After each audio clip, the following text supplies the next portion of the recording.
It is only with the heart that one can see rightly.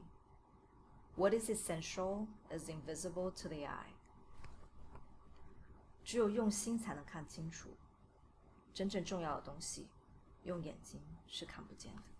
今天我心血来潮，想给大家分享《小王子》里面我最喜欢的章节 Chapter 21。相信大家都看过这本书，可能中学的时候看过这本书，觉得这就是所谓的给成人的童话吗？也太无聊了吧。然后慢慢成熟一点的时候再去看，竟然哭到泪流满面。今天的这个 chapter 讲的是小王子来到地球上，见到了一只狐狸。那狐狸呢，请求小王子去驯化它。那小王子就觉得很 random， 干嘛这只狐狸要让我成为他的朋友？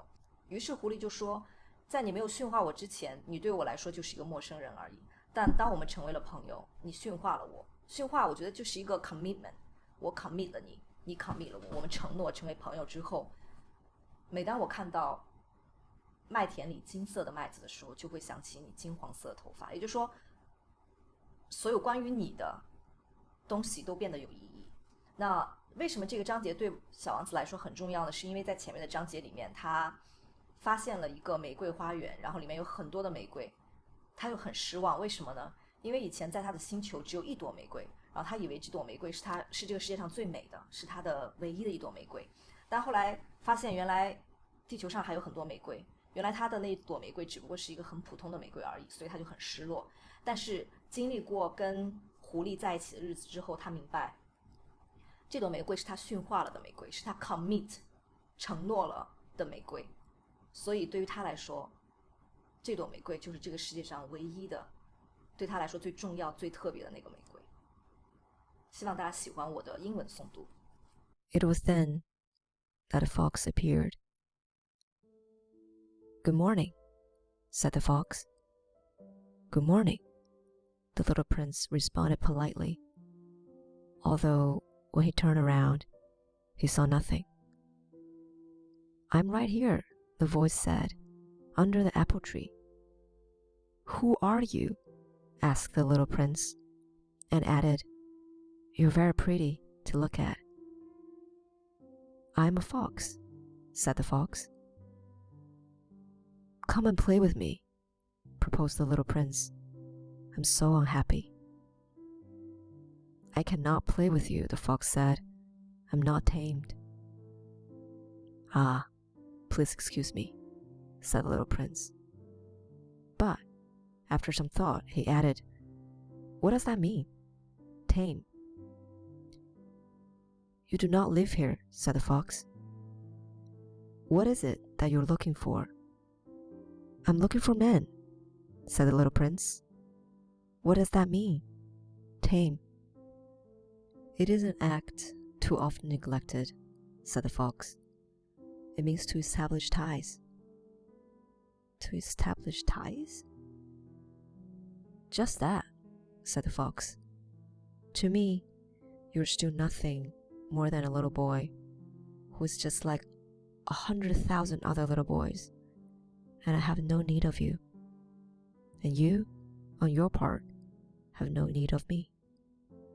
To you, I'm nothing more than a fox, like 100,000 other foxes.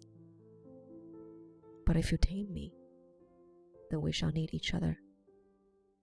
To me, you will be unique in all the world. To you, I shall be unique in all the world." "I am beginning to understand," said the little prince. "There is a flower. I think that she has tamed me." "It is possible," said the fox. "On the earth, one sees all sorts of things." "Oh, but this is not on the earth," said the little prince. The fox seemed perplexed and very curious. "On another planet?" "Yeah." "Are there hunters on this planet?" "No." "Ah, that's interesting. Are there chickens?" "No." "Ah, nothing's perfect," sighed the fox. But he came back to his idea. "My life is very monotonous," said the fox. "I hunt chickens. Men hunt me. All the chickens are just alike, and all the men are just alike. and in consequence, I'm a little bored. But if you tame me, it will be as if the sun came to shine on my life. I shall know the sun of a step that would be different from all the others. Other steps send me hurrying back underneath the ground. Yours will call me, like music, out of my burrow. And then look, you see the green fields down yonder? I do not eat bread. Wheat is no use to me. The wheat field have nothing to say to me. And that is sad. But you have hair that is color of gold. Think how wonderful that will be when you have tamed me. The grain, which is also golden, will bring me back the thought of you, and I shall love to listen to the wind in the wheat. The fox gazed at the little prince for a long time. Please, tame me, he said. I want to, very much, the little prince replied. But I have not much time. I have friends to discover, and a great many things to understand. One only understands the things that one tames, said the fox. Men have no more time to understand anything. They buy things already made at the shops. But there's no shop anywhere where one can buy friendship. And so men have no friends anymore. If you want a friend, tame me. What must I do to tame you? Asked the little prince. You must be very patient, replied the fox. First, you will sit down at a little distance from me, like that, in the grass. I shall look at you out of the corner of my eye, and you will say nothing. Words are the source of misunderstandings. But you will sit a little closer to me every day. The next day, the little prince came back. It would have been better to come back at the same hour, said the fox. If, for example, you come at 4 o'clock in the afternoon, then at 3 o'clock I shall begin to be happy. I shall feel happier and happier as the hour advances. At 4 o'clock, I shall already be worrying and jumping about. I shall show you how happy I am. But if you come at just any time, I shall never know at what hour my heart is to be ready to greet you.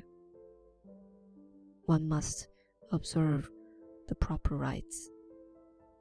What is a rite? Asked the little prince.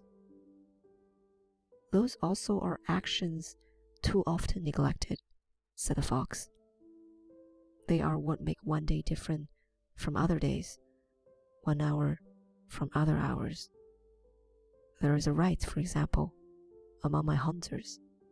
Every Thursday they dance with the village girls. So Thursday is a wonderful day for me. I can take a walk as far as the vineyard. But if the hunters dance at any time, every day would be just like every other day, and I should never have any vacation at all. So the little prince tamed the fox. And when the hour of his departure drew near, "Ah," said the fox, "I shall cry." "It is your own fault," said the little prince. "I never wished you any sort of harm, but you wanted me to tame you." "Yes, that is so," said the fox. "But now you're going to cry," said the little prince. "Yes, that is so," said the fox. "Then it has done you no good at all." "It has done me good," said the fox, "because of the color of the wheat fields." And then he added, "Go and look again at the roses. You will understand now that yours is unique in all the world. Then come back to say goodbye to me, and I will make you a present of a secret." The little prince went away to look again at the roses. "You are not at all like my rose," he said. "As yet you are nothing, No one has tamed you, and you have tamed no one. You're like my fox when I first knew him. He was only a fox, like 100,000 other foxes. But I have made him my friend, and now he's unique in all the world. And the roses were very much embarrassed. You are beautiful, but you're empty, he went on.